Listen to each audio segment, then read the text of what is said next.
Sebuah refleksi Guru Alit. Menurut Ki Hajar Dewantara, pendidikan bertujuan untuk menuntun segala kodrat yang ada pada anak agar mereka dapat mencapai keselamatan dan kebahagiaan yang setinggi-tingginya.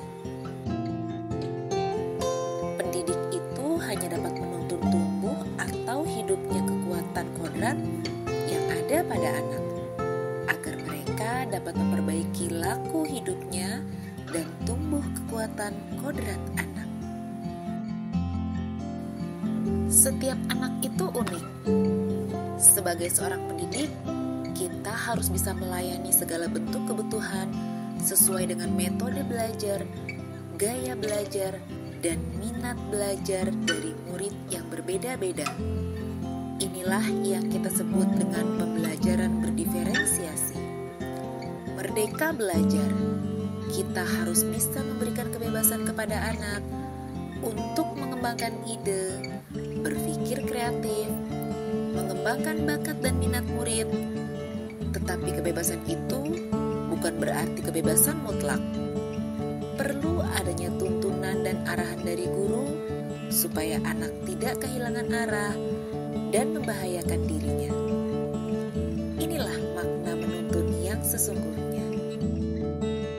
Sebagai pendidik, kita juga harus mau mengikuti perkembangan zaman agar bisa menyelaraskan perkembangan di dunia pendidikan dengan dunia nyata yang dihadapi oleh anak-anak kita. Ki Hajar Dewantara menjelaskan bahwa dasar pendidikan anak berhubungan dengan kodrat alam dan kodrat zaman. Kodrat alam berkaitan dengan sifat dan bentuk lingkungan di mana anak berada. Sedangkan kodrat zaman berkaitan dengan isi dan irama. Artinya bahwa setiap anak sudah membawa sifat atau karakternya masing-masing. Jadi sebagai guru, kita tidak bisa menghapus sifat dasar tadi. Yang bisa dilakukan adalah menunjukkan dan membimbing mereka agar muncul sifat-sifat baiknya sehingga menutupi atau mengaburkan sifat-sifat yang kurang baiknya. Kodrat zaman bisa diartikan bahwa kita sebagai guru harus membekali keterampilan kepada murid sesuai dengan zamannya agar mereka bisa hidup, berkarya, dan menyesuaikan diri. Dalam konteks pembelajaran masa kini, berarti kita harus membekali murid dengan kecakapan abad 21. Budi pekerti juga harus menjadi bagian yang tidak terpisahkan dari pendidikan dan pengajaran yang kita lakukan sebagai guru. Guru harus senantiasa memberikan teladan yang baik bagi murid-muridnya dalam mengembangkan budi pekerti.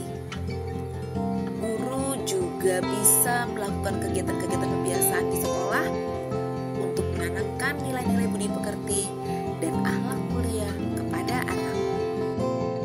Di dalam kegiatan pembelajaran di kelas, sebaiknya kita juga harus memperhatikan kodrati anak yang masih senang bermain.